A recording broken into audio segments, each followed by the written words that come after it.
So thank you for coming out tonight and for being a part of this. This is obviously our first tasting notes event that we've ever done. My name is Landon. I'm part of the Taproom Travelers. Does everybody know what Taproom Travelers is? Who knows what Taproom Travelers is? 4, 5? Yes. So Taproom Travelers, I'll give you a brief rundown of what we do. So we're YouTubers. So now you can say that you know YouTubers. You know how all the kids walk around and say, are you a YouTuber? I want to be a YouTuber. I'm a YouTuber, but my kids are not impressed with it. So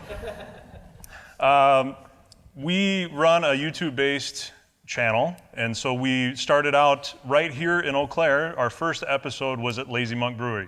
We do mini documentaries primarily. Now we do vlogs every week, so you can watch Troy and I mostly host vlogs every week if you want to. Otherwise, if you don't want to see our faces, and I couldn't blame you if you didn't, you can also see us or hear us on a podcast rather.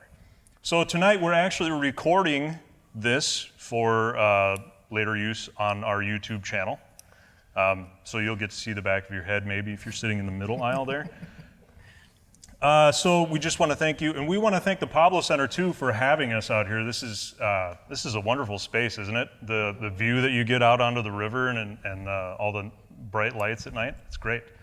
So we have Surly tonight, and then we have food to go with Surly too. So I will introduce Jeremy. He's from Surly. He's the rep in our area, so you might even see him around if you are in a bar sometime and there's a Surly event. And I don't know what that means.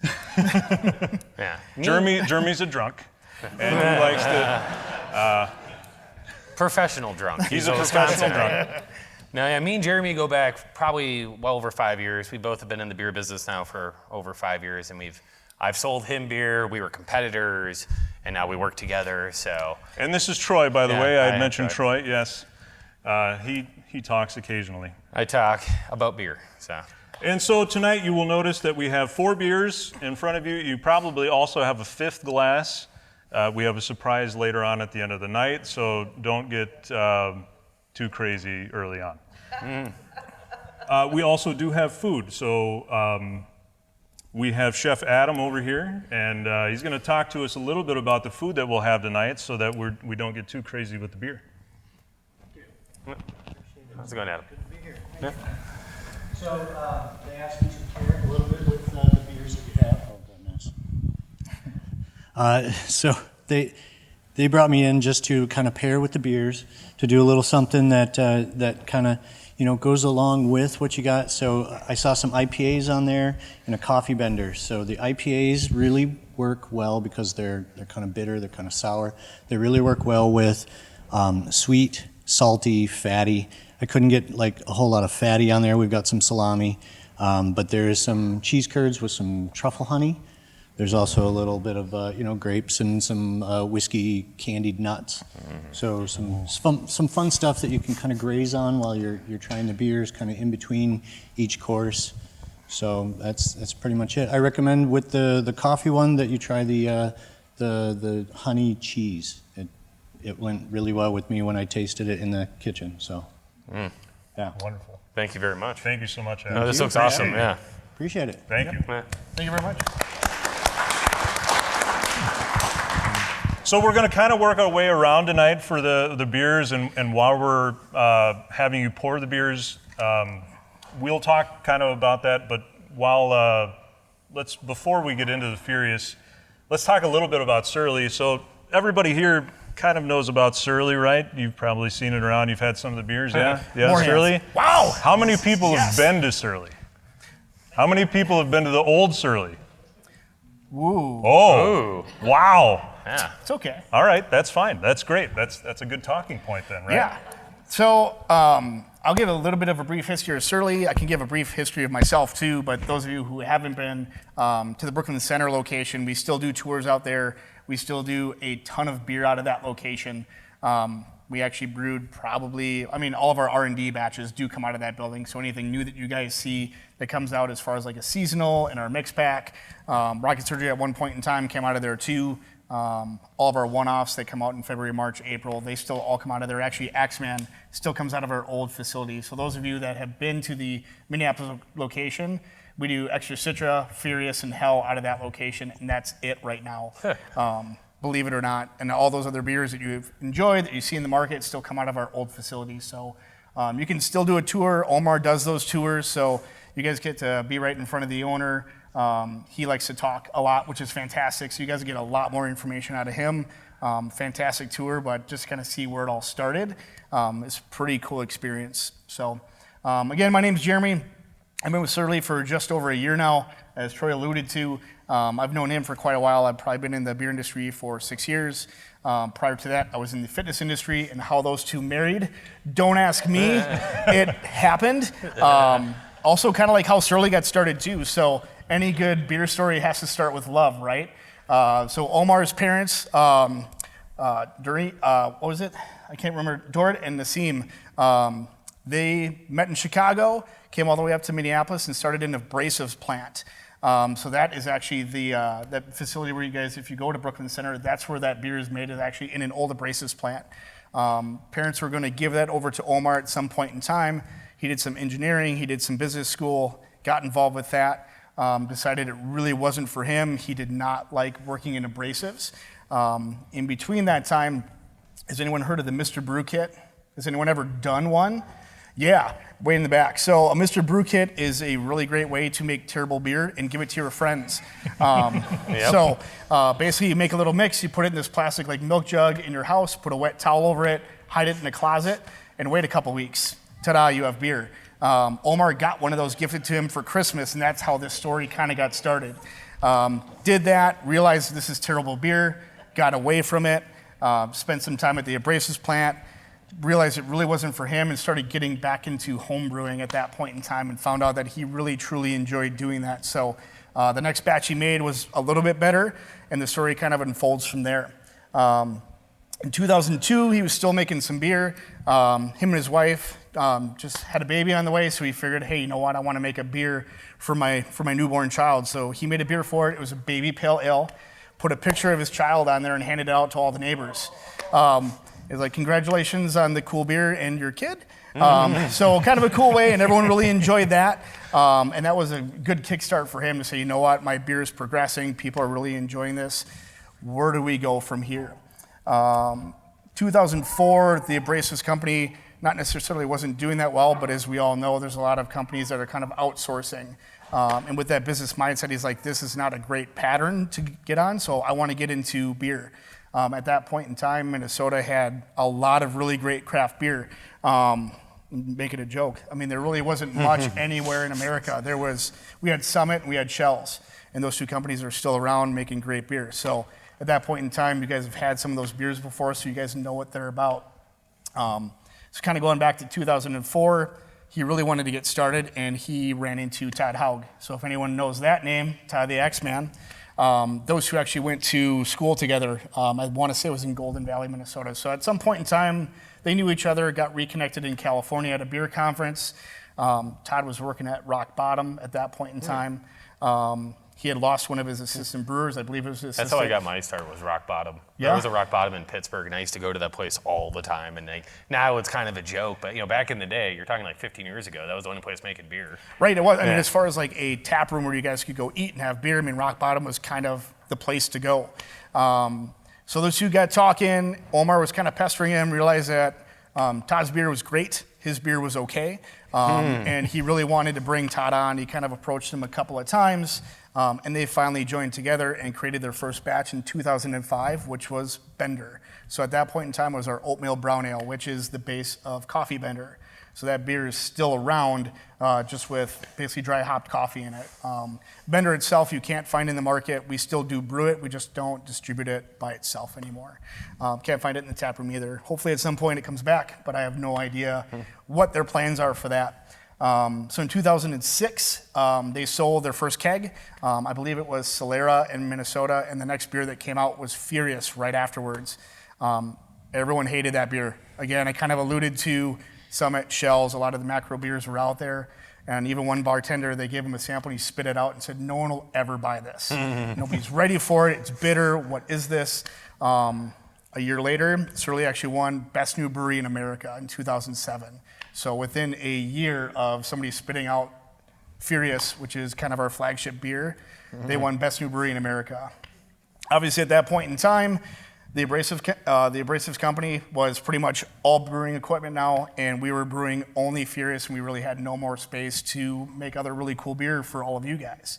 Kind of getting to that point, needed to figure out how to create a destination brewery, and part of his idea was an old school German hall. So again, you guys have been there, big long tables, super cool lights, you can see everything very open, it's gorgeous. If you haven't been there, please do it, especially during the summer, it's fantastic. So had some really cool ideas, but at that point in time, I know we're gonna talk about it, the Surly Bill. If anyone's familiar with the Surly Bill, Surly law in Minnesota, no hands? No. Wow, okay, cool. It was a big deal for them. It was a really big, I mean, obviously in Wisconsin, I mean, we've all drank for a very long time. If you're all sitting in this room, you've had beer once or twice. So in the state of Minnesota, if you were brewing on site, you weren't allowed to sell that beer as a tap room in your own building. You couldn't brew a beer and have a tap out of the wall and serve somebody a pint. Couldn't do it, it was illegal. So there's only a couple of breweries in Minnesota that were finding, we were joking about it earlier, finding ways around that where you would do tours and hand out samples to get your beer into your hands to try it, to go purchase it in the market. Again, we were growing very fast. We were voted Best New Brewery in America. How do we get more beer out? And how do we actually do this for a lot of other breweries to actually open their doors and get a lot more volume going for that state? Called some legislators, wanted to know, what it would take, how many phone calls, and they said 3. Okay, we can do that. And that's kind of where like Surly Nation comes. If anyone's heard that, you've been to the brewery, you see that Surly Nation. It was a lot of people, obviously not social media esque at that point in time, but calling their government, you know what, we need this, we want this. And it was such a big push that they passed it through, and not touting for Surly or anything like that, but at that point in time, there might have been, I don't know, 40 breweries in the state of Minnesota. If that. And now there's easily over 200. And they're all, I shouldn't say all, a lot of them do have some sort of tap room where they can either sell a growler, a crawler, just do pints, kind of whatever they choose to do out of there. There still are some laws where you can't pour growlers out of your building. We can't. We do. I keep hitting that. They told me not to put this microphone by my beard, so I keep hitting it with my hand. So they're gonna have to choose. It's one or the other. But yeah, we do too much volume in sales outside of our building that we can't do growlers. People ask all the time if we can. No, we can't. It's just not part of it. There are some breweries that are very close, and that's their decision if they want to keep doing it or not, and how they kind of get around that. So that got passed in 2011. We found a space, and in 2014, we opened MSP, or the building that you guys are familiar with, that big one with Surly Pizza upstairs, which has won some awards. It is dynamite pizza. If you've never had it, please go on a Wednesday, Thursday, or Friday and go get like 3 of them and bring them home. They actually did that last weekend. Not gonna lie, they're amazing. They're fantastic. So, and to kind of give you guys a little idea as far as where we're at, in 2006, when we opened, we're an independent brewery. We're not owned by anybody else. Like, we do our own thing. We sold over 800 barrels in 2006, which is 1,600 kegs. Now we actually do 600 barrels per day, or 1,200 kegs per day. So we almost outbrew what we did in our first year right now. Wow. Pretty crazy. Crazy numbers Yeah, to think crazy. about. I don't know. I mean, I can talk a little bit about like what we have for. I mean, I know you guys got some questions too. I could talk And at I'm you sure, guys all I'm night. sure you guys are thirsty too. Right. Dive into some beers. Yeah. Let's start with Furious. Let's dive into Furious. One of your oldest ones, right? So yeah, Furious is our flagship beer. This guy's been around for an incredibly long time. It's what put Surly on the map. So please crack them open and enjoy. And so, If we could just get audio of all those cracking open, that's that's pretty awesome audio. That'll be your new So, entrance. the beers that we chose tonight were chosen for very specific reasons. You notice we have 3 IPAs, this Furious, Axeman, and the Rocket Surgery. This is kind of the training part or the learning part of tonight is we're going to learn about the story of the hops and how they moved and how we define hops in different categories, or IPAs more specifically in different categories.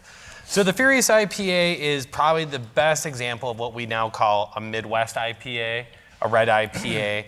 And essentially when the IPA started over in Europe and England, right, that's the Indian Pale Ale started in England because they controlled the hop trade with India. And because they controlled the hop trade, they got all the good hops. Hops are a natural preservative for beer. So they would put more hops in India. That way, when the beer got to England, it was still drinkable. Since then, the IPA has transformed a lot. And now this is, like I said, the Midwest IPA. You know, it's a hop-aggressive beer with like a nice, thick malt backbone, kind of harkening back to that English IPA almost. You even notice the color. You can still see through it. It's not. You know, it's not a hazy. Then you take a little smell, and the first thing you smell is hops. Mm-hmm. You're gonna notice that with all the Surly beers. You're gonna get hops on the nose. It's gonna be a lot of hops. Maybe not the coffee bender. Maybe not the coffee bender. Yeah. Be a different story. Yeah, we'll get to the coffee bender when we get there. So like this is just a moment where we're gonna kind of take and talk about what makes like a Midwest IPA or makes a Surly Furious so special. It's just that.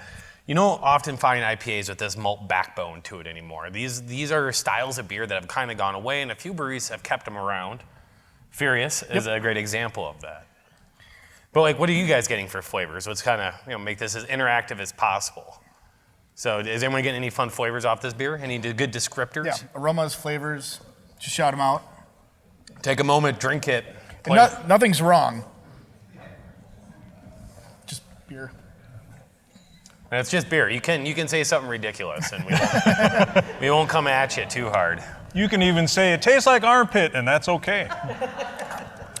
Now, Landon here hates IPAs. Landon has never liked IPAs, so this is going to be like a marathon for him. Yep. That's why they invited me out first. It'll be like the first time that I had, because I actually went on the tour with Omar. Yeah. And so you get a wristband of what, 5 or 6, I think? At BC? Yeah. Something like that, yeah. And my wife does not drink, I mean, she drinks beer now, but she certainly still doesn't drink IPAs. And if I'm going to go on a tour, I want to get my money's worth. I think most of us can relate to that, getting your money's worth out of a tour. And at that time, I think the tickets were a little expensive. I don't know. I probably didn't have much money at the time, so I probably thought everything was expensive. Probably me yesterday. Yeah, we had to sign up 3 months in advance just to get on this tour. So like Jeremy had said, Omar loves to talk, and that's not a lie. Omar talked for an hour and a half. And that was the first half of the tour. So when I thought he was getting, when he was starting to, taper off. You call that passion, though. Yeah. It's passion. He loves to talk about beer, and it's fantastic. But I was running through all of my beers, and then my wife was like, "You want my beers too?" And I was like, "Well, I suppose I don't really like IPA, but we're here, so." And he's wrapping it up, and then all of a sudden he goes, "Well, go get another beer. The second half of the tour is going to start now." And I went, "Nope, think we're going to go home." So we went home. Now, what's the struggle that you guys have as a brewery of keeping a beer like Surly Furious relevant in a world that is constantly evolving and changing? That's a good question. I mean, you kind of brought it up earlier too. When you start looking at flagships for beers, we can pick out 5 breweries and you can name the beer that company is very well known for. Sometimes it's just how long you've been out there. Obviously, Furious is it is our biggest staple beer. It's out there. It's completely different than anything on the market that I think sets us apart. You brought it up too. There are some people that don't like IPAs, and I've had the opportunity to do some beer education beyond this, where I'll have that conversation about what about an IPA do you not like. Sometimes it's a hop, aroma, and oil, and we can find a hop. I mean, there's 80 or 90 different hops in the world right now. So if there's something you don't like, and they keep adding. Like Furious is incredibly aggressive and bitter. We do 7 different hops in there. Some are right away in the boil, which gives it that bitterness. But when you start getting into a hazy, They're a lot fruitier. They're a lot more approachable, depending, because I saw you shake your head a little bit, where some people just don't like hops or don't like an IPA. It's like saying I just don't like red wine. Well, you probably haven't found the one for you yet. Same thing like an IPA. You probably haven't found the right one for you yet. When Troy says I don't like all IPAs, it's being a little too general. Yeah. Right. There are IPAs that I do like. And Right. the Citra hop is what I found that I really like. Yep. And Citra, in my opinion too, Citra is kind of one of those things. It's almost like cilantro. People either love it Or they hate it. or they don't. Yeah. It's a very distinct hop. So again, like this one, we've got 7 different hops in there, so it melds incredibly well. Staying relevant. I mean, we look at Axeman too. That's been a beer that's been an icon in the industry for a very long time. Yeah. Helps us stay very relevant because of how popular they are, and we get to try new things, and that's also helping keep a lot of breweries relevant. Not just throwing a bunch of stuff on the wall, but making sure that that beer is great, tastes exactly the way you want it to, and it sticks to the wall and it sticks to the population. Yep. Again, I like with the population that's out there. This crowd out here times 1 billion is driving the market. Where there's a lot of hazies out there now. New England style IPAs were incredibly popular. I'm not saying that they're not right now. I think it's pulled back and now it's more hazy. And even like the clarity of beer, there's that kind, not a fine line. It's very muddled now. Where for a long time it was like your beer better be clean or it's not good. And that's not necessarily true. It's just how you choose to package it. But again, it's one of those things where you brought it up too, there are so many different combinations of temperature, hops, yeast, water, content, that no beer is ever going to be exactly the same. It's just, I mean, I could give you the recipe and you wouldn't be able to do it. Yeah, I would say what makes Furious special in particular too is that, like I said, just finding a beer with that kind of malt backbone in it now is becoming incredibly difficult. And like a beauty with flagships like Surly Furious is that the breweries had now, 10 plus years, well over a decade to perfect this recipe. Oh yeah, almost 15 years now. Yeah, 15. Like you're getting a well-honed machine here. Like this, that entire brewery was built to make Surly Furious. Like they broke this beer down to every aspect of flavor and how to get that flavor out of it. So it's crazy the amount of engineering goes into this can of beer. Mm-hmm. And you bring that up too. I mean, obviously Furious started at Brooklyn Center, then we moved to Minneapolis. Luckily for us, that water's in the same aquifer where we didn't have to make that many changes where you get a brewery that might come out from, say, California to the Midwest. It's challenging. It's different equipment, it's different water, it's different salts and minerals and things like that. So we got lucky picking that. I mean, that was obviously part of the idea with that too, is getting the same water to make sure that that beer doesn't have to change. Because you want to have a beer, it's like, oh, something's changed. This beer hasn't changed. It's been Furious forever. So, like I said, it's kind of that iconic beer where it stays relevant.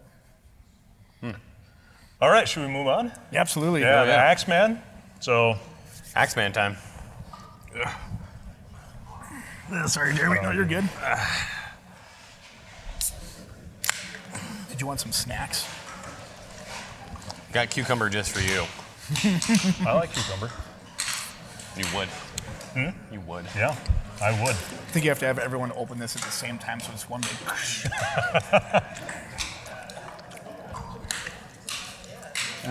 Granola was great.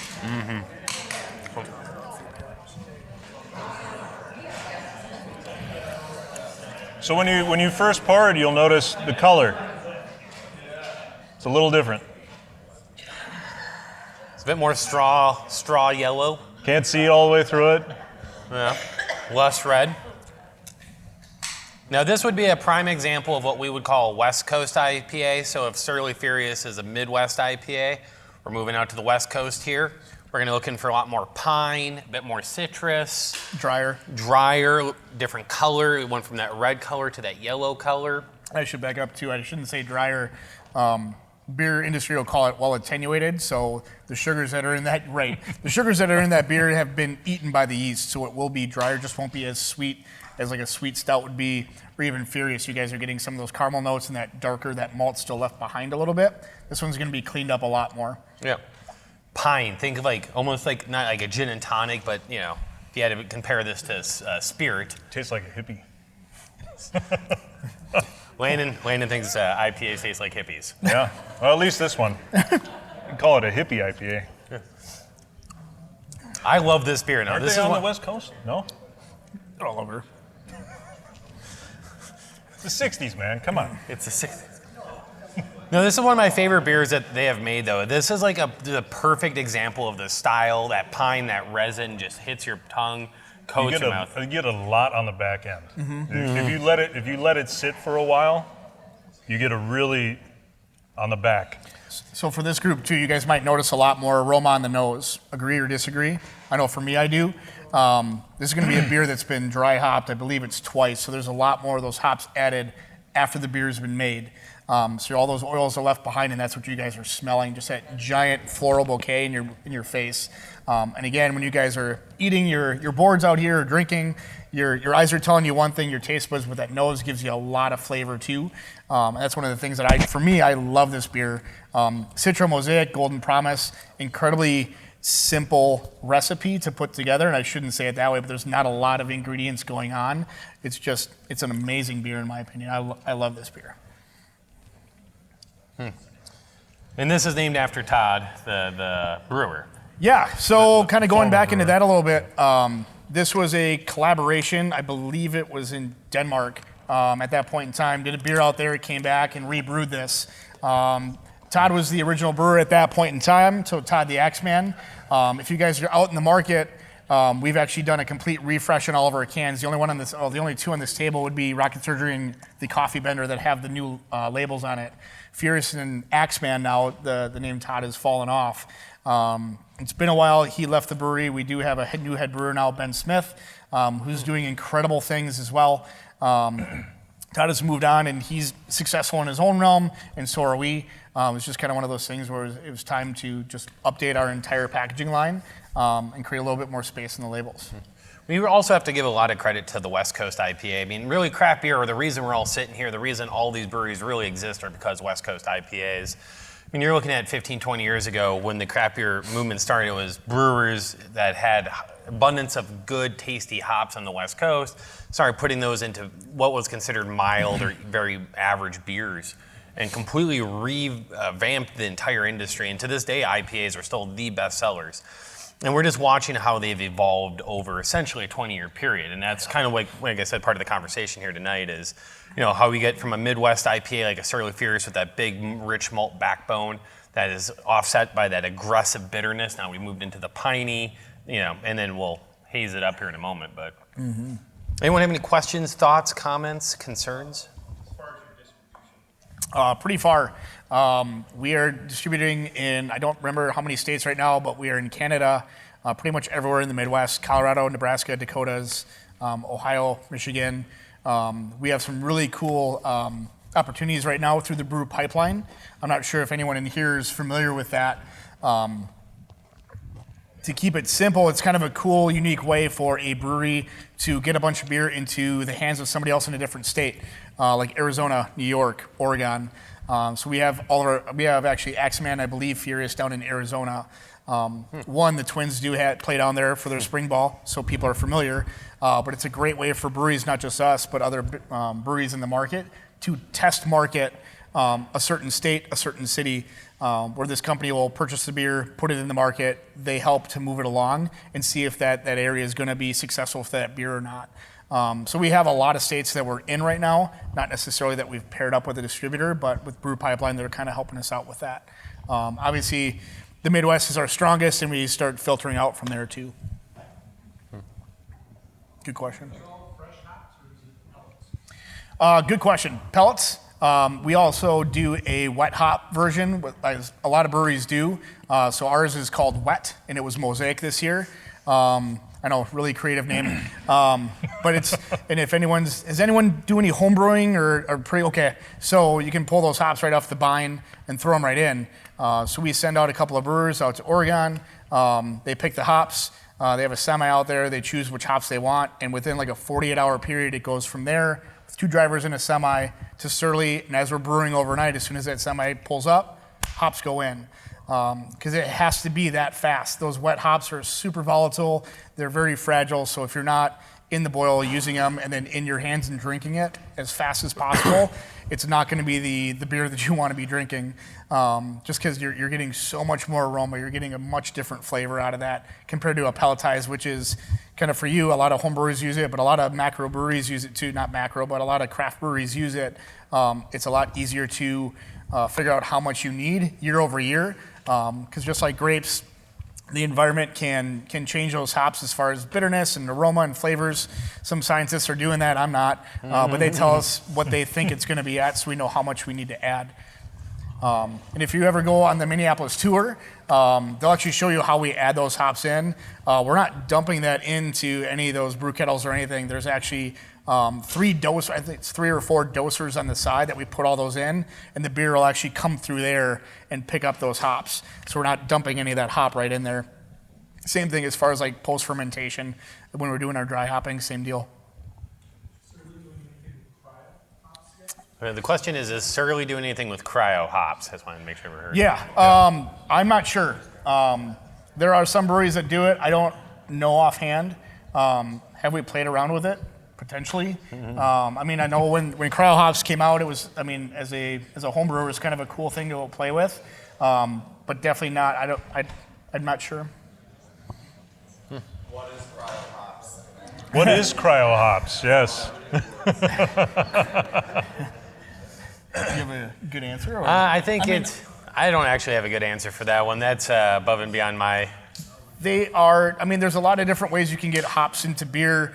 There are condensed on oils. Cryo hops are basically very condensed pelletized hops. Are you going to get more flavor and aroma out of it? Maybe. From cryo? I'm not sure. I mean, I've heard, I mean, some of the stuff that I read, you're getting a little bit more aroma and flavor depending on when you use it. But I mean, I really don't know.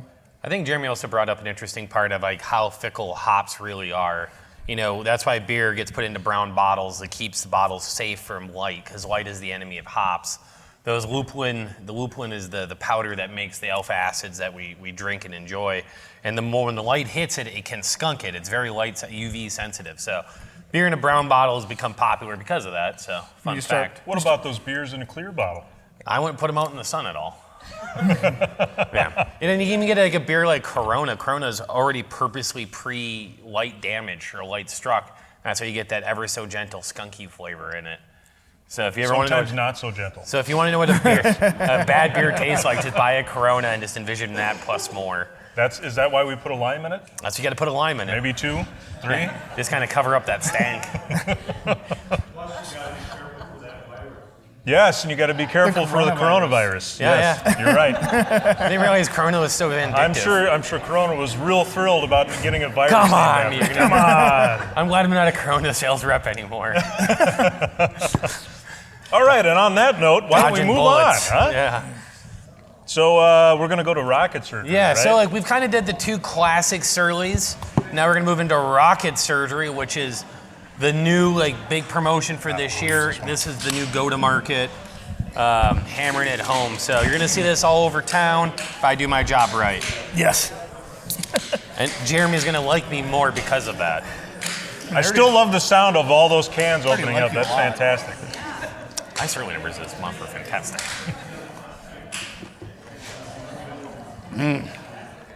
Some good food. Oh yeah, this is all tasty as Good heck. stuff.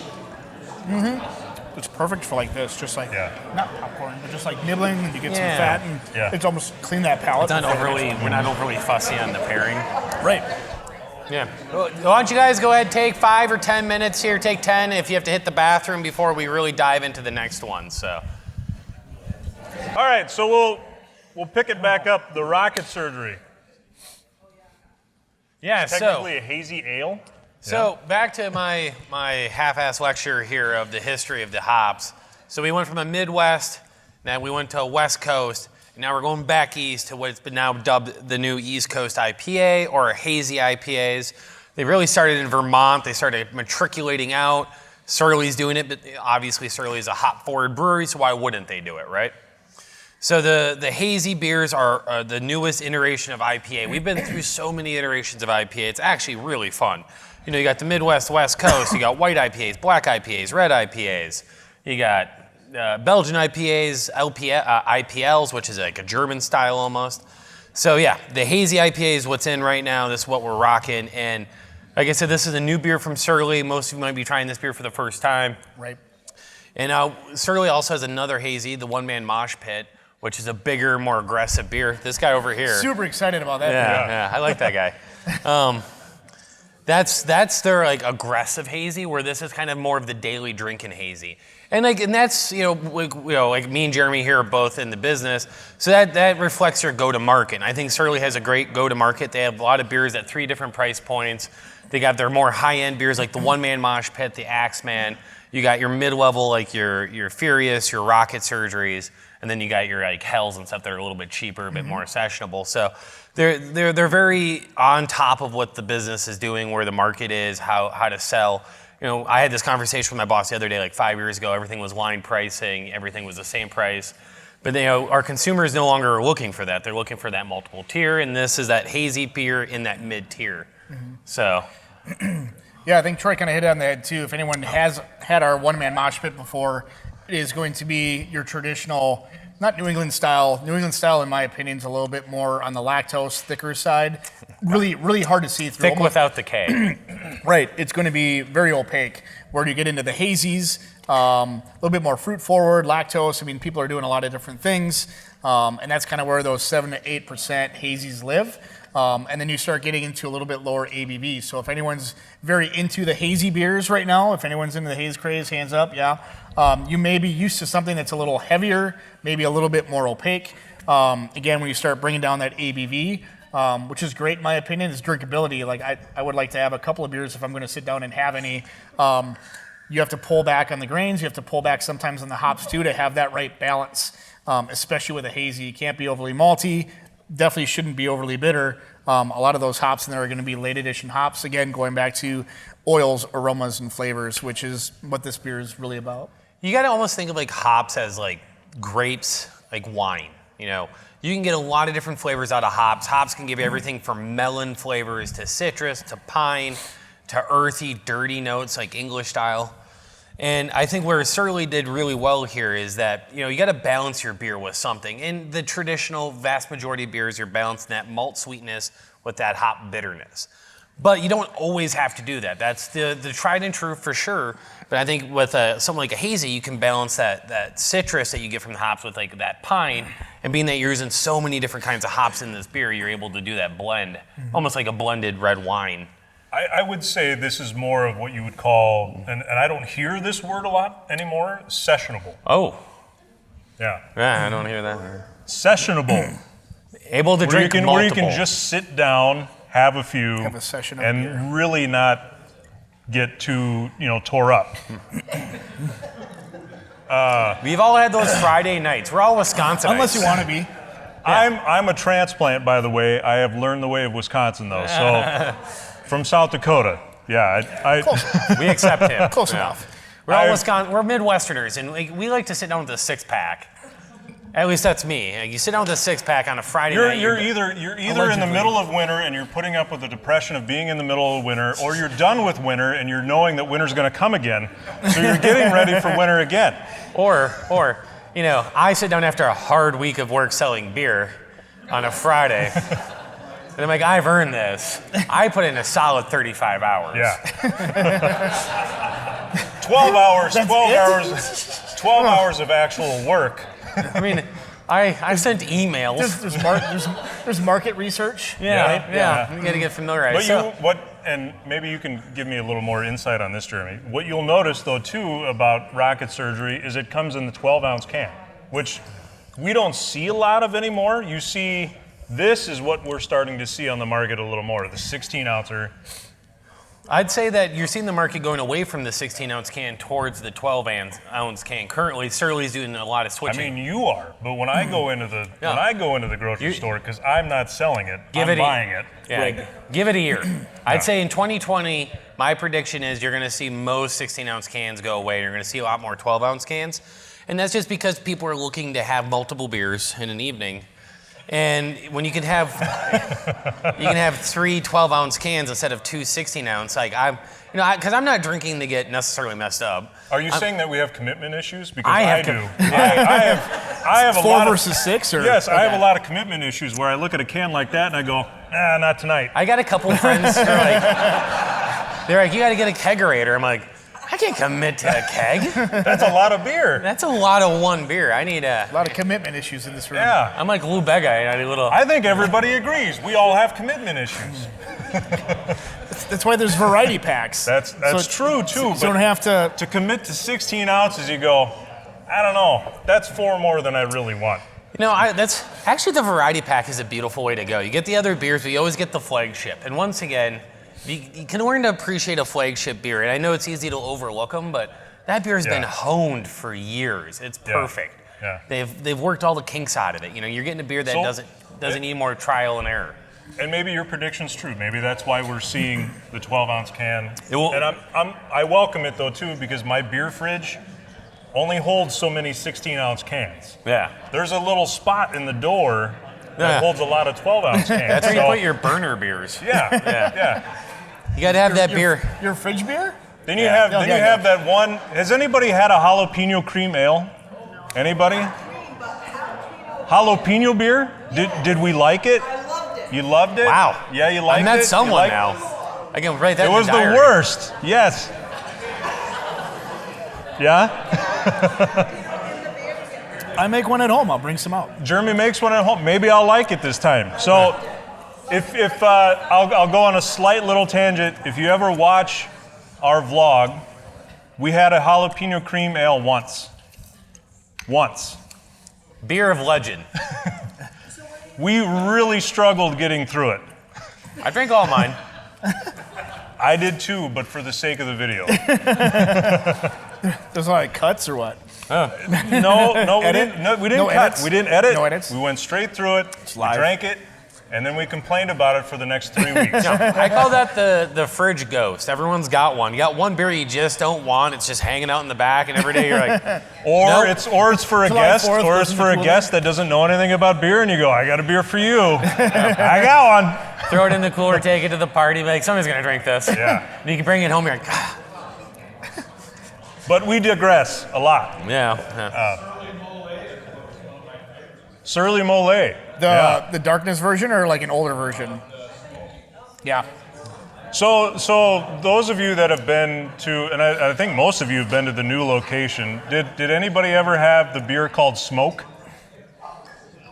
Yeah? What'd you think? No, not a Smoke fan? No. I mean, that's another one of those beers. It's a very unique beer. So it's obviously fun to do, fun to try. Some people love stuff like that. Some people don't. Again, it's like we have 4 beers on the table.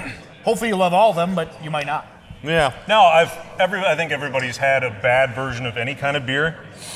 I've had a bad version of a smoked beer. I won't tell you who brewed it. I mean, you can. They're out of business now. Yeah, that's Later. true. Later. It's true. They're out of business. Okay. But somebody in here may know who brewed it, and I don't want to Don't want to that. ruffle feathers. I don't want to ruffle any feathers.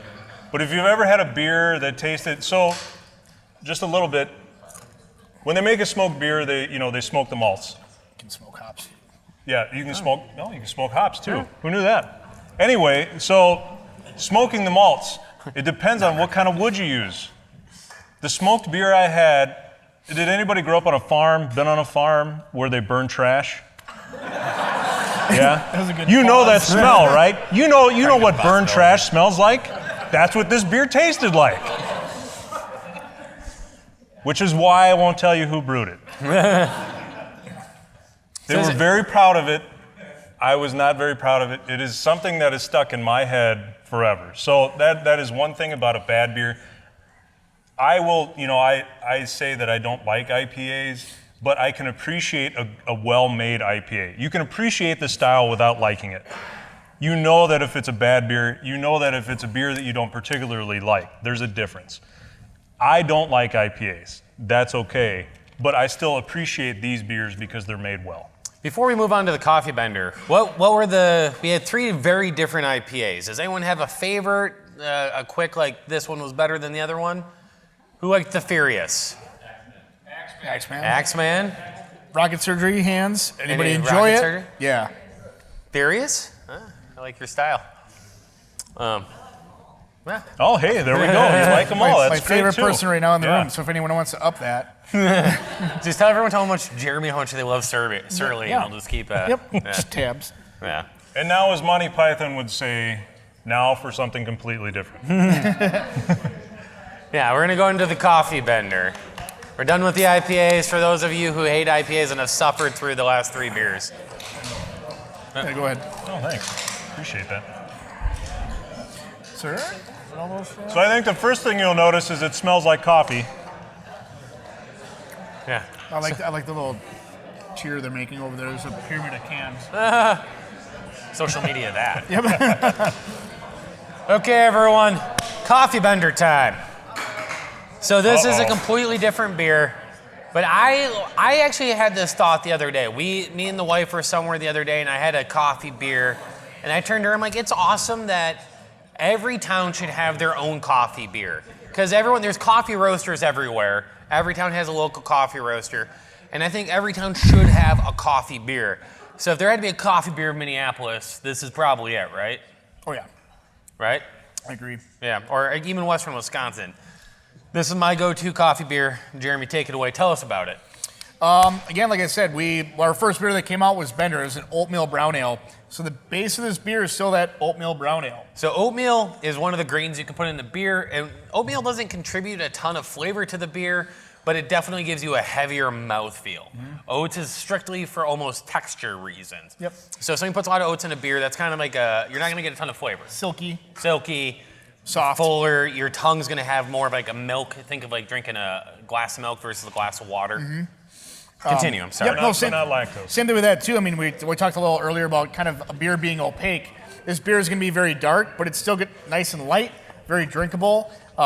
Compared to when you start getting into porters, which usually has a little bit more spiciness to it, and a stout that's going to have a lot more beefiness to it.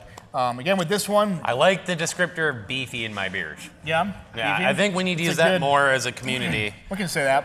Next time I go into a brewery, I'm going to go, What is your beefiest what do you beer? got that's Can beefy? you lay the beef on me, please? I wouldn't do that at the butcher shop. Yeah. I wouldn't. And then with this beer too, again, it's that brown ale. We do use a local roaster, and we're dry hopping the grains with those coffee beans in after fermentation to get this flavor out of it. People usually ask, yes, there's going to be a little bit of residual caffeine in here, nothing over the top, but people do ask. It's not going to be like having a cup of coffee or anything like that. It's pretty minimal. So coffee beers such as this are my favorite beers to watch movies to at night because I have a hard time staying awake. so if like y'all have kids or whatnot, and you're like, I can barely stay up past 8 o'clock. Maybe it's just me. But you want a beer. But I want a beer, Yep. and that's just going to put me down. So I like to throw a coffee beer in there just to kind of like, if nothing else, even Just a keel little- it. yep. Yeah. Unless you get the type of person that I am, where I could drink a pot of coffee and just go right to bed. Yeah, you're crazy. Yeah, Yeah. He sleeps with his eyes open though, so it's, yeah. Little known fact. Never wake up a man that's been in a chemical fire. Quote that movie. Just kidding. I mean, outside of the obvious with the aromas coming off of it, any other comments on the coffee bender? Rich? Just like iced Iced coffee. coffee, yeah. Iced Just coffee with alcohol. basic thumbs right? up. Can you tell us Can you tell us anything about what coffee roaster you guys use? Is this a Minneapolis coffee roaster? It is a Minneapolis coffee roaster. I don't remember the name offhand. Yeah, they have so many of them. They have an odd name. I'll give you that. Right. I don't know. I should have known, but I don't know. That's all right. Yep. Yeah. We'll lash you later. For Allegedly a great breakfast beer. Yeah. Allegedly. So during Christmas, my wife's family likes to do the mimosas for breakfast, and she's over yonder. You can point and laugh at her for any reason, but You can't. You shouldn't. I shouldn't. No. Yeah, you It's a should. good breakfast beer. Yeah. Allegedly. Allegedly. Allegedly. If you were to drink beer for breakfast, From we what I've don't heard, condone that. Christmas morning, everyone's having mimosas. I'd say, why can't I have a breakfast stout or like a coffee bender? In Wisconsin, we call that a Bloody Mary. That's how you get around the alcohol thing. Yeah. I don't like Bloody Marys though. You better learn to like them. If you want to drink before noon, so That's how it's civil. You put some vodka and some tomato juice, and that's how we get around that. If you make it just gross enough, you can drink it for breakfast. Oh, you got to squirt some pickle juice in there. And I don't know why they put me in the middle sauce. right now. It's very aggressive. There's a lot of anxiety. It's 5 o'clock somewhere. I think that's the Wisconsin way. I will put a beer in my Bloody Mary, though. The jalapeno beer, to be honest. Isn't A jalapeno beer does good. Michelada? Yeah. Bingo. Yeah. That was my first day at the beer distributor. My first week, we got to try a beer. Every Friday, you try beers at a beer distributor. That's what you do. You get to try new beers. My very first Friday at a beer distributor, switched careers, super excited about it. I'm like, finally, I made it here. I'm going to be drinking at 6:30 in the morning. I'm going to get paid for it. So I got there, and they pulled out Bud Light Chiladas for us to try. And I was like, oh no, this is not a Troy beer. And it was probably the hardest thing I ever had to drink and smile while doing it. So, distributor stories. Mm-hmm. I wouldn't know. Yeah. Yeah. I have to do this so I can drink beer at night. Try to justify it. It's a bummer. The struggle is real. The struggle is real. So we do have one bonus beer for everybody. That Jeremy Stephanie. was so gracious at getting us for us. Glasses. Anybody guesses on what it might be? We'll talk afterwards. I can. It's not the jalapeno beer. Sorry, guys. We're not going to give you something gross. No. It's darkness, but let's guess the... Let's guess the year. What year is So it? for you, Barrel Aged Darkness will be out in March. And for anybody that does follow Surly, any collectors of darkness, agers of darkness, sellers of darkness, couple. Yeah? Yeah. You probably do know that you're missing a year somewhere in there. You are missing a year on purpose because we changed how we called it. Excuse me. So when we brew that beer and we release it, it was 2019 Darkness, which came out last year.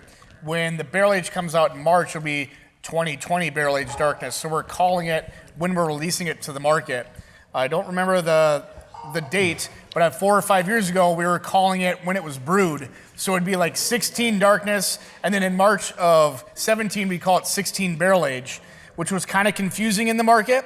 So we did skip one of those years as far as calling it what it used to be. So if you are aging, cellaring, whatever with that beer, you are probably missing one. If you still have that beer hanging around, I'd like you to invite me over. When you open that, I had an event last Friday at Whistle Punk. You mind if I cut in real No, quick go here? ahead. Before we dive into the Oh, yeah, darkness, they're passing it out. we should probably talk what darkness is. So, Russian Imperial Stouts are a very unique style of beer. The Stouts, like I said earlier, England controlled the hop trade. The Irish and the Scottish, not huge fans of the English, especially in like the 1600s, 1700s. So they made beers without hops, essentially. Very minimal hops, very few hops. That's why you get Guinness coming out of Ireland. It's a stout. It's very malt-driven beer. Very low on the hop content. So the Tsar of Russia decided that the stout was the greatest beer he ever drank, but it's Russia, and they needed more alcohol, so they made the Russian Imperial Stout. It's a stout that's like 10% alcohol. An average stout in Ireland is like 3.5. You can drink them all day. I've been there, I've done it. It's fantastic. So you get this Russian Imperial, way boozier, way heavier. So Surly started making this as a once-a-year release, and it became a big deal because no one else was doing it in the Midwest, or at least in our region of the Midwest. Midwest is a big place. Like Three Floyds was doing the Dark Lord. Goose started doing like Bourbon County type stuff. So a handful of big breweries started making this really unique beer. And so Jeremy brought us to 2016. So this beer has had now 4 years-ish. To age in that bottle. And as stouts age, because they are 10% alcohol, that alcohol is so hot, it burns almost. 16, yep. Think about doing a shot of whiskey or 2016. something. So now it's had 4 years to calm down, and really a barrel-aged beer is best at about 3 to 4 years. So if you're barrel-aging, holding on to barrel-aged beers in your basement and they're 4 years old, have a party, start drinking them. You know, like beer is only meant to be held onto for so long. And again, like kind of what I was saying earlier, I had an event this past week in Stone Lake, and the gentleman that I was working with, out of his own gracious of his heart, he had bottles all the way back from 2010. So we had beer from 16 all the way back, 15, 14, 13, 12, 11, 10. It was amazing to see the difference after you age it over a certain amount of time.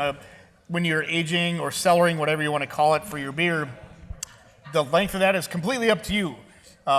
You might, how far would I go or how far did he go? We had 2010. He opened a bottle of 2010. So you guys went 10 years. And it was delicious. It was amazing. I loved it. But how long you want to age it, how long you can actually babysit that beer without cracking it open is totally up to you. I would say, generally speaking, 3 to 4 years tends to be the sweet spot. Jeremy and I were talking, some of these places you go, yes, you get to try it on tap, or you're just going there to buy a bottle. Now, of course, you're always going to want to try it, right? I mean, it's like opening a present on Christmas. You want to open it, you want to know what it is. So I would buy 2 bottles. Yeah. One now, and one to hide on yourself buried in the backyard. Always buy 2 bottles. Yes, it's more expensive, but every bottle release I go to, I buy 2 bottles. So I want to open that one now, and then I age one until I remember to open it. Yeah, no, for sure. I have hundreds of dollars of beer in my basement. Oh, yeah. That's just waiting for the right moment. When that moment is? Yeah. So when we're done here, we're all going to go over to Troy's house, create that moment. Yeah, okay. Hopefully everybody took off of work tomorrow. So that I was at my company Christmas party the other day, and they have a bottle share. People were just opening like these kind of beers. I think I got like 4 or 5 bottles in. I'm like, oh no. So I hauled ass back to the room and just immediately went to sleep. And I survived it, but it does not take much for this to sneak up on you and kind of bite you. So be careful if you have to drive, I guess. Especially when they're so smooth, the longer that it ages, the better that it is. The beauty of the darkness too is every bottle, every year has a different artist make a different picture on it. So if you're a bottle collector, it's totally worth it. So if you guys are interested in creating the bottle for next year, we do have that out right now. If you guys are good artists or not, I mean, totally up to you. I buy it for my son. Do you? Did you buy it for your son? Yeah. Can I be your son? My mom doesn't buy me anything. So I said, I think you got last year. Oh, sure. Oh. So I know you guys have darkness already had every a year. few moments to drink this before I got my lips on it. But Of course, yeah, go ahead. drink it. Yeah, if you haven't drank it now. Drink it. Yep. That is fantastic. Oh man, that is mellowed out nice. Yep. That is a silky smooth. What's the ABV on this guy? They're usually between 10 and 12. I don't remember offhand. So you're looking at this beer being roughly 10 to 12% alcohol, and it is a silky smooth beer. Back in 2016, this would not have been this smooth. I feel like we lost them. So what you'll notice most of the time is if you were to open this bottle, that it was fresh, it was this year's. The first thing that you notice is heavy booze on the nose. Again, did What's your- anyone it's not what you're getting. try the 2019 in this room? Anyone? Did anyone I open like it this right guy. away? The booze content, was it pretty heavy? Was it pretty mellow? So That's what the kids call hot. Yeah. Calientes, I like this. Caliente. And again, some beers do that, some beers don't. And again, when you kind of get into some of that aging quality, it can start releasing itself a little bit. If you guys ever find any Russian Imperials that you're going to age in a bomber versus a can, both are fine to be cellared in my opinion. That can has no light, no oxygen, the seals are super tight. With these bottles that you're getting in like a bomber, you got wax on it, but that cap only has wax and cardboard sealing it. So typically that's why people wax the top to guarantee that freshness out of it. So when you start looking at anything that's like in a growler, drink within 48 hours, again, it's just a little bit of rubber or wax with a little bit of cork on the end, not even cork, just cardboard. So you should drink it. That seal's not good forever. Generally speaking, all beer produced is meant to be drank now. 98% of all beer ever made is meant to be drank this second. The second it's made, the second it comes out of that tank, grab it. There's probably 2% of all beer made. Delicious. Yeah. Delicious. Aging Like that. IPAs. Not a good Never thing. age an IPA. Never age an IPA. That being said, I'm aging some 120 IPAs. Because I've been told after 5 years they get weird. Oh. So you're I just bet. doing it for I novelty's bet. sake. Yep. Yeah. That was an expensive. That's like a $20 novelty. So we're gonna kind of get wrapped up a little bit, and then Questions? I just want to remind everybody that we're at the firehouse after this is all done. Jeremy's there too. I'm there too, even though I have to work. And then all the beers that you guys had tonight will not be there. So when we did that on purpose, where if you guys did decide to go across the street and try some different stuff, it is different stuff. We got Old Firm, which is a Scotch Ale, which is a very unique style beer for a Surly And to make. it's a Wisconsin only, taproom only. So no That's- other state's got that beer. That's one of 2 kegs that came to Eau Claire, so that's kind of a fun beer. We got Dots and Loops. We got Abrasive, and Rocket Surgery might still be on. Maybe. So there's a lot more fun beers to try. In the meantime, if you have a question, raise your hand. Alex here will hand you a microphone so that way everyone can hear in theory. So questions. It's not that good. Hold on. No, Let he's him coming. get the mic. Thank you. Thank you very much. Test, Thank you very test. It is on? Okay. I was just wondering, Scotch ales to me just run a complete gambit. I mean, you asked for a Scotch ale, and I don't have any idea what it's going to taste like. Oh, I love this question. Thank you. I could talk about Scotch ales all day. At one point, I was becoming a beer judge, and then I realized that wasn't as fun as it sounds. But I got to judge Scotch ales category, which Scotch ales is a very unique beer style that can be broken into 2 subcategories: wee heavies and or Scottish ales and Scotch ales. So either you're going to get like an English beer that's really nutty, a lot of toffee, very malty, almost have a rustic, if you will, flavor to it. Or you can get a wee heavy, which is more smoky, more boozy, more, because the Scottish, Scotland's also cold. You see it trends here. Cold places have a higher ABV beer. But the Scotch ale from Surly is going to be more on the English style, I'm assuming, right? Agreed. Good malt backbone. If you've had some Sticky. Scottish or Scotch ales before, typically they're a little bit heavier. What was the word I used before? Meatier, Yes. beefier. Keep using the word I mean, beefy. again, if you're Yeah. going to go across the street, please try it. In my opinion, it's a little bit lighter as far as body-wise goes, but the ABV is still going to be up there. Yeah. I want to say it was 8%, so still kind of within that category range. But again, when somebody asked before how you keep everything different, that recipe is still within that wheelhouse, but it's a really fun way for us to kind of try something different out in the market. In a strange way, Surly is an interesting brewery because if you look at their website and look up their beers, they use a ton of English yeast in a lot of their beer. And English yeast has become very unpopular in the United States. People have really switched over to more California or American ale yeast. Cleaner yeast. But I think a lot of the Surly beers have that great flavor, kind of that united flavor of like, if you drink a bunch of Surly, they all have like that same slightly undertoned flavor that lets you know that's a Surly beer. And that comes from that yeast, and that yeast plays really well with Scottish ales. Does anyone here ever work in a restaurant, own a restaurant? Like 2 or 3? You guys have a lot of stuff. Ate at a in them. restaurant. You guys have a lot of stuff that kind of transfers over into like another dish, right? A cheese, a bread, anything like that. Breweries do the same thing with their yeast because you can actually reuse yeast time over time as long as that yeast is still healthy. So you don't want to keep dumping a different yeast into every single beer because I want to make X beer or this beer and that beer. So you want to be able to reuse it as often as possible because yeast is very expensive. And in a batch at Minneapolis, we're dumping in 600 pounds for a beer. And that's a lot of yeast. That's a ton of yeast. And you don't want to be starting over every single time. It can be incredibly expensive. We reuse a lot of water. If you guys know about brewing, when you're trying to chill that beer down and you kind of have that crossover conversion where you have that hot beer go past that cold water turns hot, we put that right into our next boil. So we're not wasting any water. But again, when you go back to that yeast, again, you kind of brought up too, like you kind of have a familiarity with a beer or a brewery. Usually it's because they're reusing a yeast some way, somehow. Or in a couple, water. Yeah, or water in a couple of their other beers. Not all of them, because you still have to have your hazies, your coffee benders, your things like that. But you try to reuse and at least make things last as long as possible. And like a part of this is like I'm hoping to dispel thoughts in the beer industry that I think are incorrect. And one of them is like people sometimes bag on a house flavor. If there's like a yeast that a brewery's reusing and they get like, oh, that all their beers taste the same.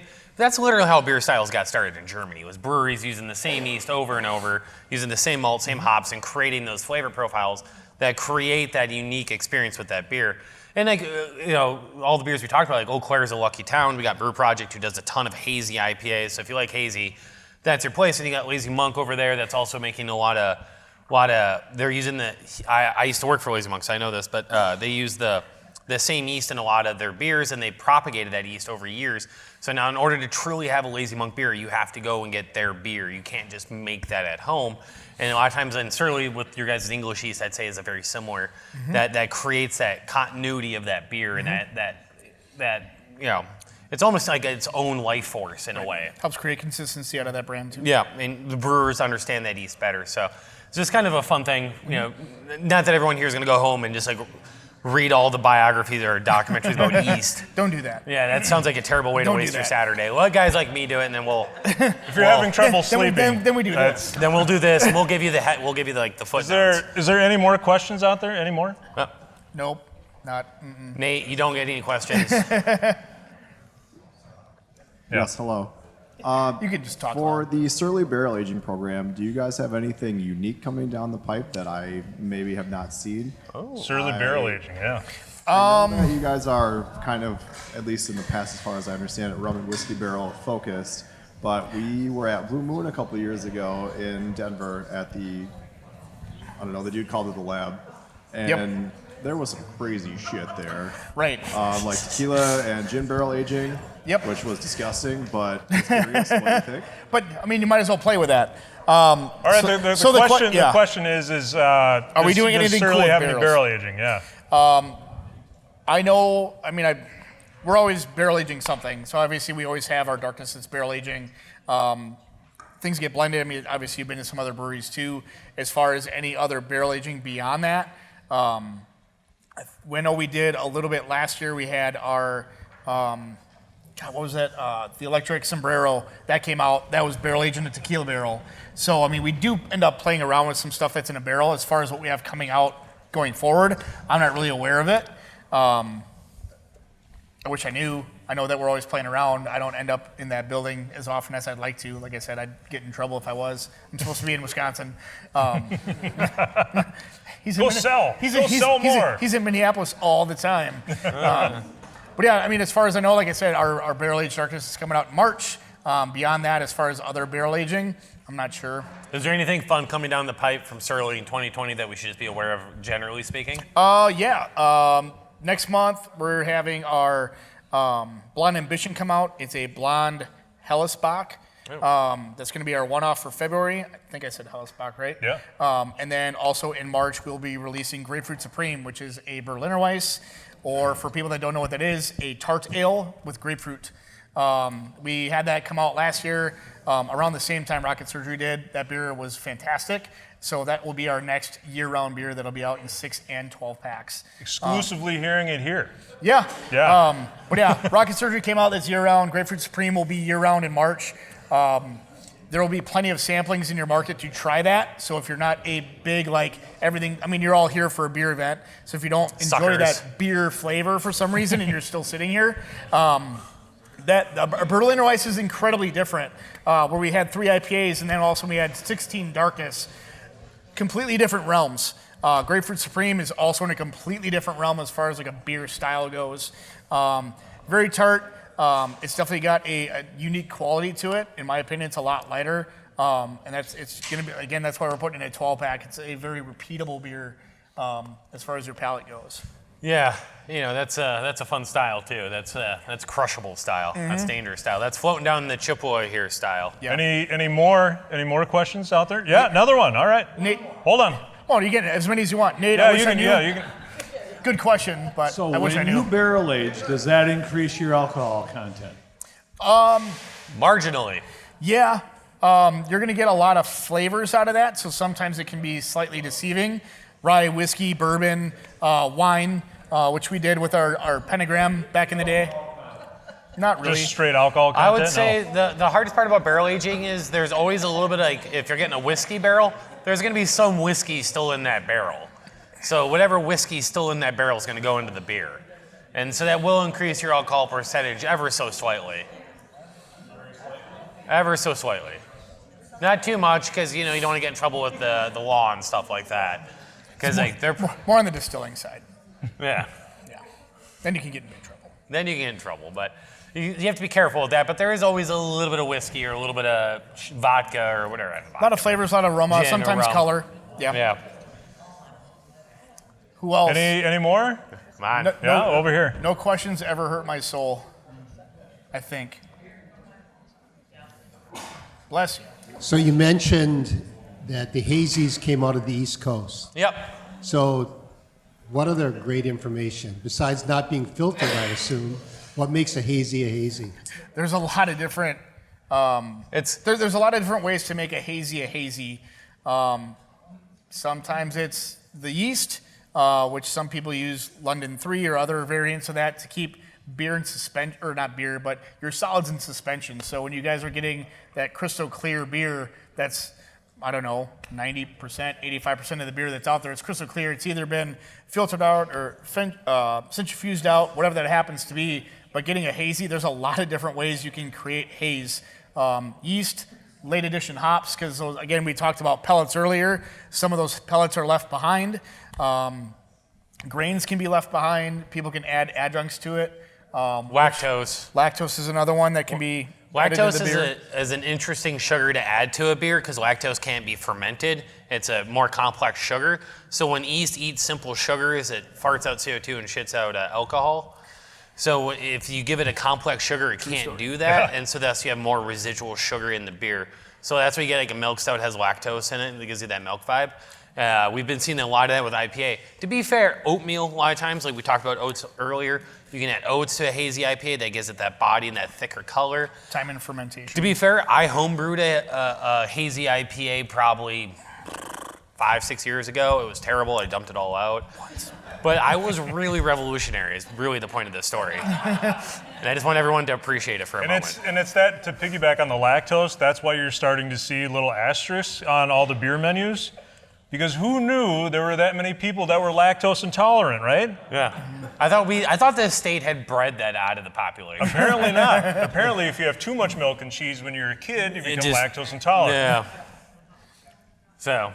Good question. Yeah, good question. Any more? I know sometimes I appreciate the good questions too, because we're all, we're in the beer business. We're So beer nerds. everything, we're constantly. I'm not in the beer business. I drink a lot of beer. I mean, you've been doing this shit though. Yeah, I make videos about beer and sometimes about jalapeno cream ales. So, so sometimes it's easy for us to gloss over something because it's second nature. So it's a really basic question. I'm sure other people have that same question. So feel free to ask. Anything else? I love your flagship beer. I have had flagship beers from a lot of breweries that I didn't care for, and yet I go to those breweries, won't mention any names, and love the beer that they're making. Why can you produce a good flagship beer and so many places produce something that's very generic? I think the Surly would like to hear the answer of because they're better than everyone else. That's what if Omar was listening, he would want to we hear. were talking about the word flagship earlier. And I had to look it up because I wanted to know what the other verbiage of it was. And sometimes it's the first beer a brewery makes is their flagship. Other breweries would come out and they'll release 5 or 6 beers into the market without determining what their core lineup is going to be. And we're kind of familiar with like core, like these are the 3 that we're always going to do because we want to do them. Right. And that's how you make your money. But then you kind of look at flagship too, where the population drives that flagship, where, man, this beer is stuck to the wall. Everyone loves it. We've seen some of those breweries in the market too, where maybe it was their core, maybe it wasn't their intention, but it just became a cult, or it just was that one thing. And again, for us, like there was nothing in the market at that point in time that was close to it. I mean, it really wasn't. I kind of alluded to some other breweries that were out there at that time in the early 2000s. There wasn't a malty, caramely, bitter beer Aggressively that bitter. we were drinking, and it stuck. And things started to turn again. Like you get some hazy IPAs out there that are just those beers that are going to be around forever. I wish I had a great answer for that, but it kind of goes back to you guys. Like you guys have created that flagship for us, where that's our brand. That's what we do. Like we do beers. And to further Yeah. that answer, I would also say Flagships are an interesting way to experience a brewery. The first thing, I've been to probably 200 breweries at this stage in my life. My wife, wherever she is, she's probably been to most of them with me. That's it? Yeah. Okay. Sorry, I'm working on it. Man, weak. So I've probably been to 200, and the first thing I'd say at over half of those breweries I get is the flagship, because you want to get it fresh, you want to get it from them.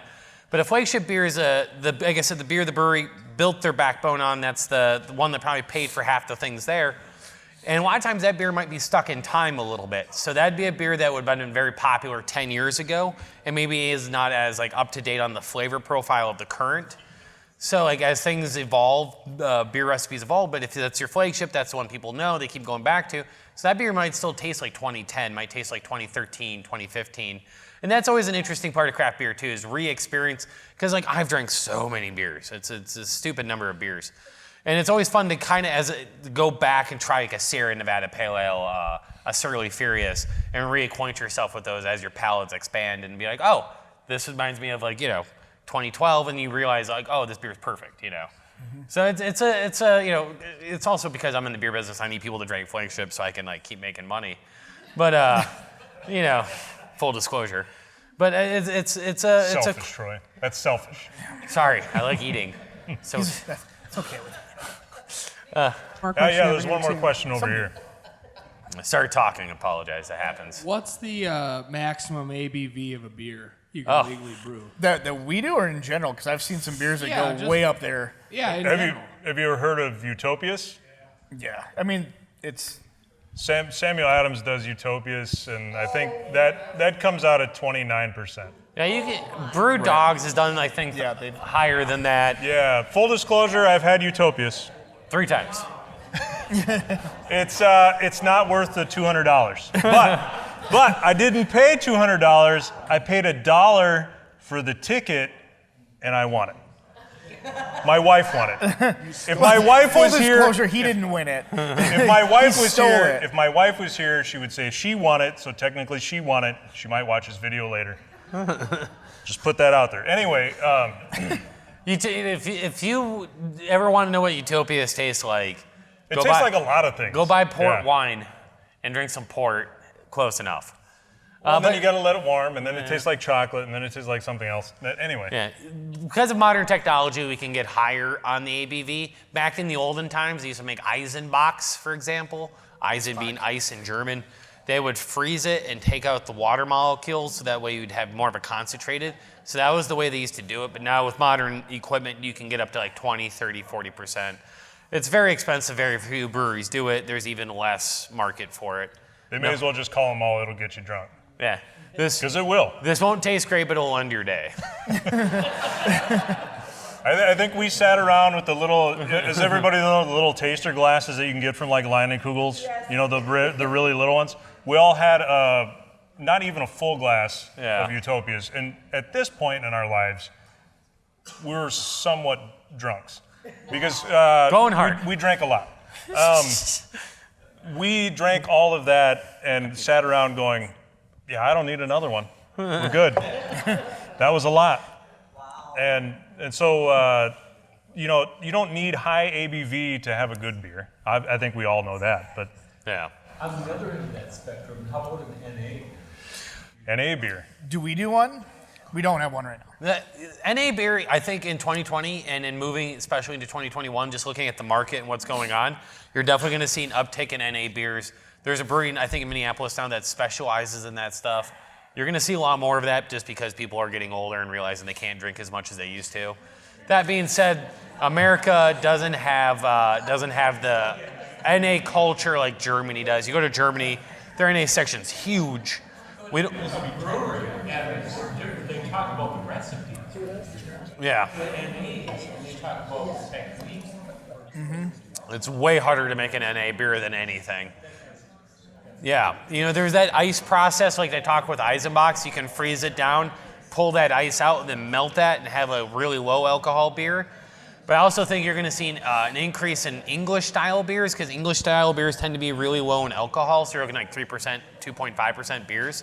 So you're going to see an increase in English beers probably moving forward in the next couple of years. Session. We'll take one more question. if there's any. Unless it's bad, we'll do 2. Unless it's a bad question. What time it is? What's that? Oh, fucking hell. Are we spending the night in Wisconsin? I'm spending the night in Wisconsin, just not Eau Claire. Yes. I'm walking across that bridge home. So everyone asks too. Like I was born in Milwaukee.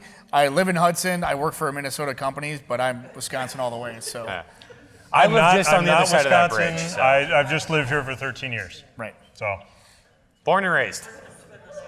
We're all different. So anyway, thank you all for coming. We hope that we will see you on the next one, the next last. If you Tuesday hated in this, February. please tell us why. Yes, we're available. If for you like it, I don't whatever, care to hear your input. Thank you. If you hated it, though.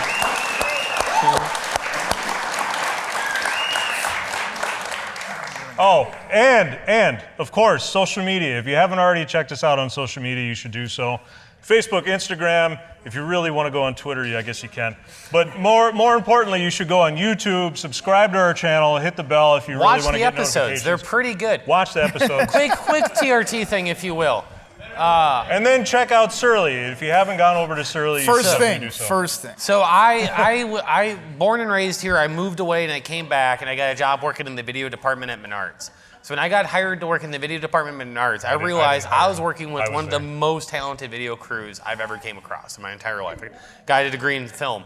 And so that's when I decided to start Taproom Travelers. Landon here was like instantly on board. I'm like, let's go to breweries and shoot this. And that's how this whole thing got started. We've shot now 6 seasons of brewery documentaries. We've been going for 6 years. There's so many of them out there. Some of them have closed, some have rebranded since then.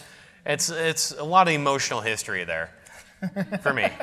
And so that being said, they're good videos. We are I can't take any credit. I'm probably the most useless guy on the team. I just talk the most, and that's why they keep me around. But we have a very talented film crew. We've made very good videos. And what's popular in videos is to have people in them. We don't put ourselves in them because we want the breweries to speak for themselves. So I think that's kind of cool, but we do the vlogs in case you're really depressed. By all means, check those out. We have weekly beer talks. I usually bring beers in, new stuff that's coming out in the market. What we really like is if you comment on the video and you just destroy Troy in the comments. Yeah, I don't. That's probably the best thing you could ever do. I don't read the comments, so you can destroy it. I read all the comments and I respond to all of them. We destroy Troy together. It's nice. Landon, I know nothing about music at all, and Landon knows all of the music stuff, so he always is like just beating me over the head with music references I don't get. So that's essentially all of the comments. And if you haven't already discovered in your craft beer life, there are so many music references to be made, especially when it comes to naming a beer. Right over that. And Troy doesn't get any of them. None of them. So that's most of the comments are We're me like not 0 knowing for music 25 so far. So it's not a terrible place to spend a minute. So by all means, check us out. Do we travel with groups? Yes, thank you, Nate. Like groupies or? We used to travel with groups. We haven't done one in a while. If there's interest in ever putting a beer bus back together to go to the Twin Cities.